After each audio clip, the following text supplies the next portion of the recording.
बिस्मिल्लाहिर्रहमानिर्रहीम। Dear students of class 10th, आज हम चैप्टर नंबर 9 जो है उसे डिस्कस करते हैं।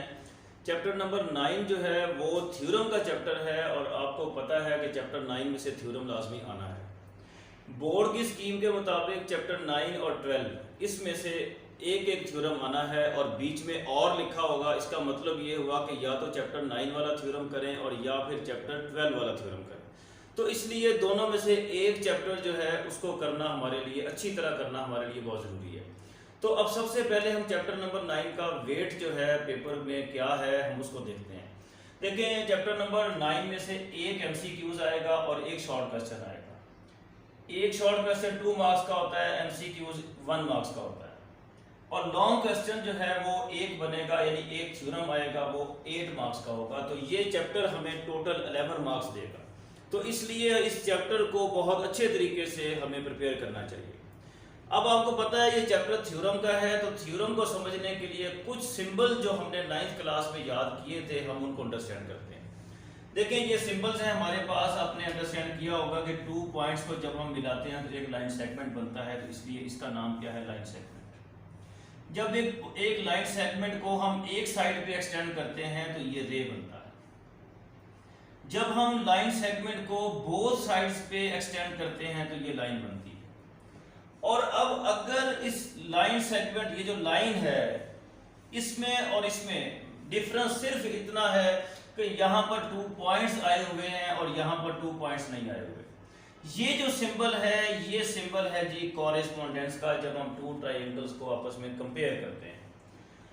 और ये वाला साइन जब हम एक साइड के ऊपर कोई परपेंडिकुलर ड्रॉ करते हैं तो ये वाला सिंबल परपेंडिकुलर का कहलाता है। ये देख लें, इसको ऐसे ड्रॉ करते हैं, ये और ये इस तरह।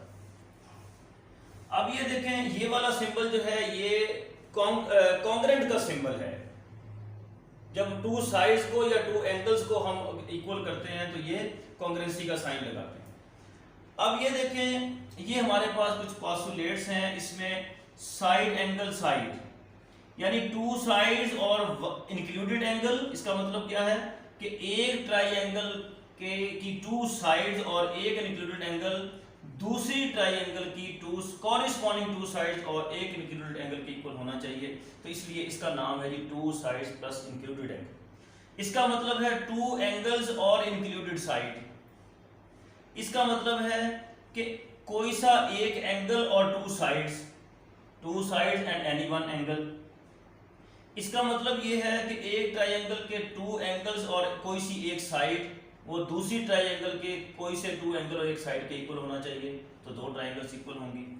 ये है कि एक ट्राइंगल की तीनों साइड जो है वो दूसरी ट्राइंगल की तीनों कॉरेस्पॉन्डिंग साइड्स के इक्वल हो तो ट्राइंगल्स जो है वो कॉन्ग्रुएंट होती हैं।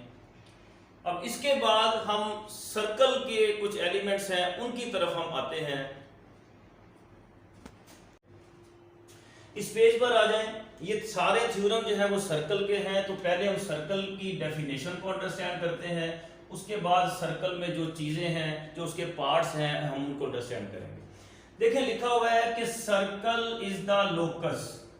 लोकस कहते हैं रास्ते को, ठीक है, लेकिन किसका रास्ता? Of a moving point P।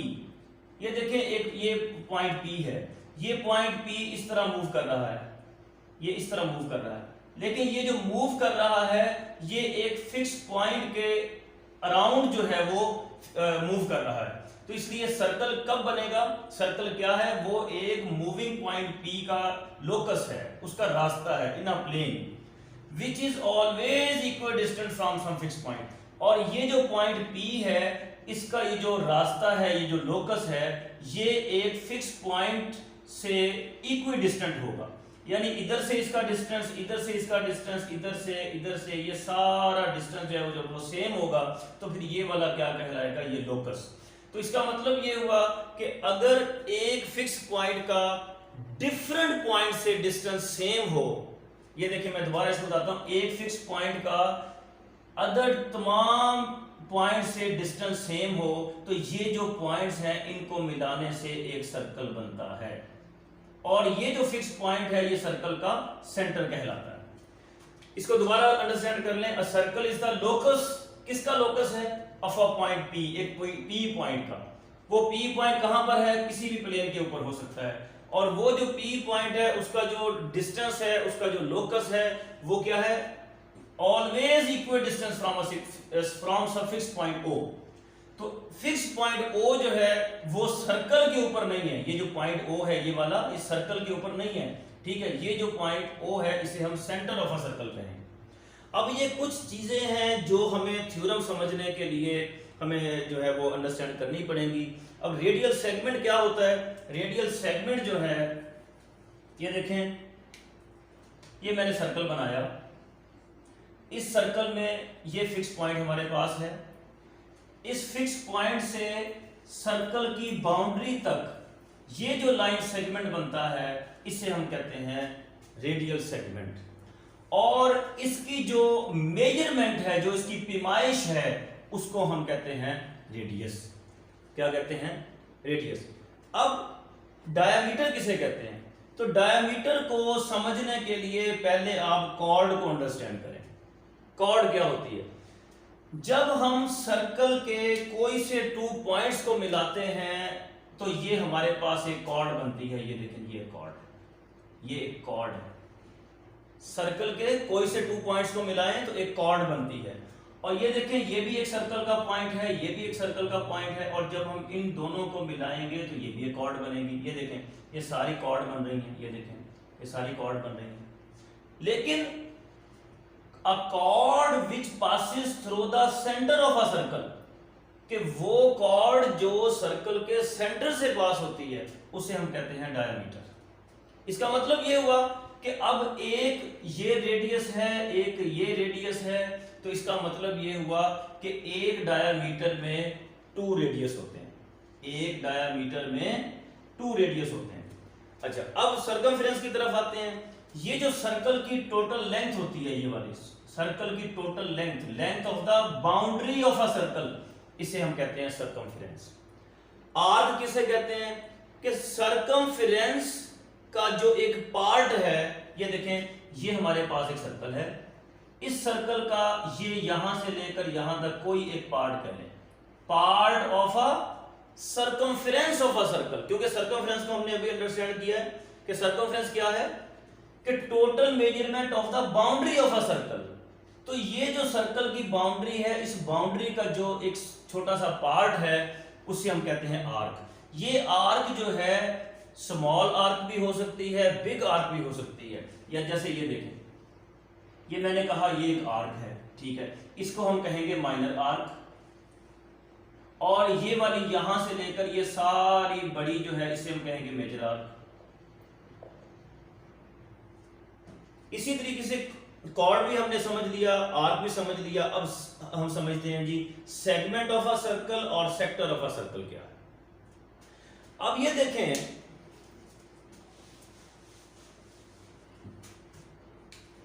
ये सर्कल मैं दोबारा ड्रॉ करता हूं। A part of a circle which is occupied by a chord and a arc of a circle। ये देखें, ये मैं इन 2 पॉइंट्स को मिला देता हूं। ये हमारे पास सर्कल के 2 पॉइंट्स मिले तो एक कॉर्ड बन गई। अब ये जो सर्कल का पार्ट है, इस सर्कल के पार्ट के सराउंडिंग में क्या है चेक करें, एक कॉर्ड है और एक ये आर्क है। तो इसका मतलब ये हुआ, इसे हम कहेंगे सेगमेंट ऑफ अ सर्कल। तो फिर सेगमेंट ऑफ अ सर्कल की डेफिनेशन क्या बनी, a part of a circle which is occupied by a chord and an arc is called segment of a circle। अब इस segment of a circle में भी 2 types हैं, कि एक है माइनर सेगमेंट, एक है मेजर सेगमेंट। अब ये वाला जो पोर्शन है ये कहलाएगा minor segment of a circle, और ये वाला जो सारा पोर्शन है ये वाला, ये कहलाएगा major segment of a circle. तो यहां पर मैं लिख देता हूं, ये क्या कहलाएगा जी, major segment of a circle. इसी तरीके से सेक्टर ऑफ अ सर्कल है, ये देखें, a part of a circle which is occupied by 2 radii. देखिए आपने पढ़ा है कि सर्कल के सेंटर से सर्कल की बाउंड्री तक का जो डिस्टेंस है उसे हम कहते हैं रेडियस। इसका मतलब भी ये भी रेडियस हुआ। और रेडियस जो है ये सिंगुलर है और रेडियाई जो है ये प्लूरल है।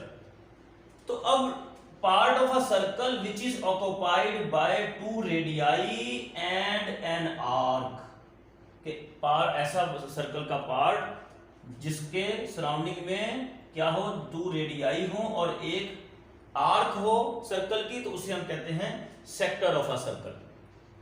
तो इसमें भी ये minor sector of a circle कह सकते हैं, इसे हम major sector of a circle भी कह सकते हैं। Thank you very much. इन चीज़ों को याद करना ज़रूरी है। अगर ये चीज़ें हमारे जहन नशीन ना हुई तो हम थ्योरम को अंडरस्टैंड नहीं कर सकते। Thank you.